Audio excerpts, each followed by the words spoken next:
In other news, leading the headlines this week, Economic Freedom Fighters co-founder and Deputy President Floyd announced his resignation from the party on Thursday. In a tension-filled Winnie Madikizela Mandela house, Shivambu also announced that he was joining the Umkhonto weSizwe party.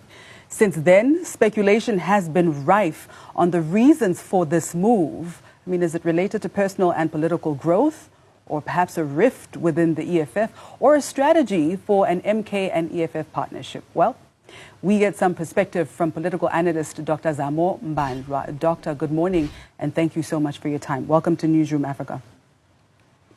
Good morning to you, and good morning to the viewers. Of course, there's been a lot of speculation, but what do you think triggered Floyd Shivambu and Mzwane Lemanyi's decision to leave the EFF and join the MK party? Well, first and foremost, we need to understand that EFF, as any other political party, have its own challenges. And it's not the first time that EFF is facing some challenges, people leaving EFF when it is preparing for the conference. Now, you'll recall in 2015 that Andile Mtlitama was also a member of EFF, but due to some internal challenges within the EFF, he was then suspended and initially expelled, and he opened his own political party. Well, I'm just raising this so that you can have an understanding that EFF is not a holy party, it's a political party. There will always be internal contradictions between the party leaders themselves and the members collectively. So now, moving away from EFF is not necessarily a personal decision by Floyd Shivambu and Jimmy Manyi, but it's a decision.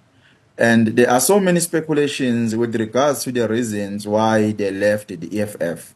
Well, I don't think at this point they owe anyone an explanation of the reasons why they decided to leave EFF and join the MK party, simply because when they joined the EFF, they did not explain to anyone, has asked them why they are joining EFF. But in the main, in the case of Floyd was at the initial stages of the establishment of EFF.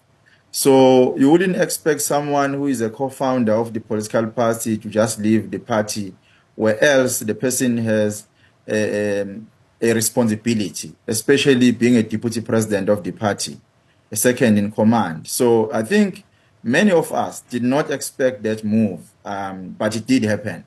Well, you would expect such activities or such things happening because of the preparation of the conference of the EFF. Because at some point, there will also be some challenges. Even the leader of the EFF will at some point face some challenges and some contestations. And that is why you see some challenges, people leaving EFF, because when you are a leader and you are not being challenged, you are not contested, it is very difficult to test your hegemony or to test your power. Because if everybody agrees with you, then it means that there is a problem. Speaking of challenges, Doctor, what do you think this move actually says about the internal dynamics and power struggles within the EFF? Well, there are so many speculations or allegations at this point why Floyd have left the EFF. But the most being said now is that he was approached by some individuals who want him to contest the presidential position of the EFF, which cannot be tested to be true. But others are also saying that the president of the EFF is now well aligned with the idea that the SG of the EFF must become a deputy president. So those allegations cannot be found to be true, but if there are such allegations and such discussions, politics is like that.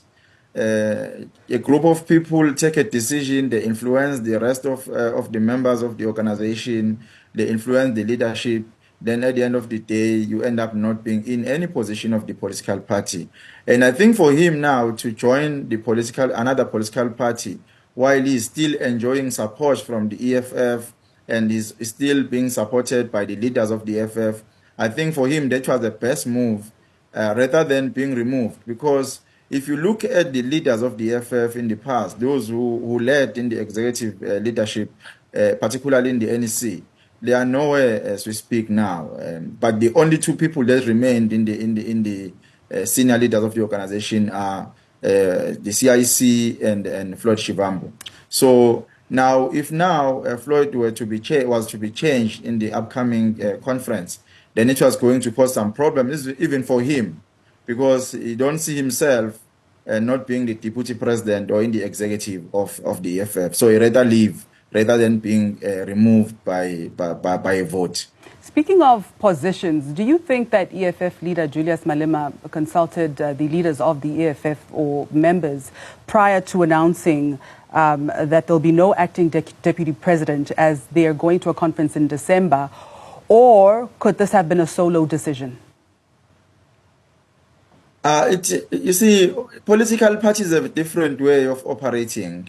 When the political parties elect leadership, the leadership have executive authority to take critical decisions of the party pending the conference of the organization. So in this case, he might have taken a solo decision, but he is empowered by the delegates of the EFF that voted for him as the president of the party. So he cannot call everybody and say, this is the decision that I want to take as the leader of the party, because by virtue of being the president of the party, the members or the delegates that voted for him have faith in him to take decisions on behalf of the party in between the conferences. So I don't see anything wrong on the basis of the decision that you have taken to say there will be no acting deputy president, and then the conference will take a decision on who they want to be the deputy president. But of course, in politics, the vacuum is a problem. Now that there's a vacuum in the EFF, many people will be contesting. Many people will want action, and that will cause more problems for the party, because they will have more factions within the party for people who see themselves as relevant, for people who see themselves as those who have been to the party for many years. And there are those who might be new, but also interested in the position of the deputy president. All right. In closing, Doctor, how might the Umkhonto we Sizwe party leverage from Shivambu and Manyi's joining to rebrand or to reposition themselves? Well, there is a narrative which I think for me is not true, that Umkhonto we Sizwe party is a tribal political party which only exists in the province of KwaZulu-Natal. Simply because if you read the numbers on the basis of the outcome of the elections, national and provincial government elections in South Africa, you will see that in all the provinces, MK party has numbers. Gentlemen. So it can't be true that MK party only exists in the province of KwaZulu-Natal. And there's also some argument that has been made that Floyd Shivambu will not survive in the MK party simply because he's not from KwaZulu-Natal, which I think is not true, because MK party exists in probably in most of the provinces. But the outcome of the elections will tell those who are saying it only exists in KwaZulu-Natal that if you look at the statistics and the numbers of people that have voted for the MK party, in all the provinces, MK party received some votes. And the lowest votes that they received, I think, was about 3,000. And in many provinces, they got more than 10,000, 15,000 votes. All right. Thank you so much for your time. That was political analyst Dr. Zamo Mbandlwa, just weighing in there on these recent events. Quite interesting times in the political landscape of South Africa.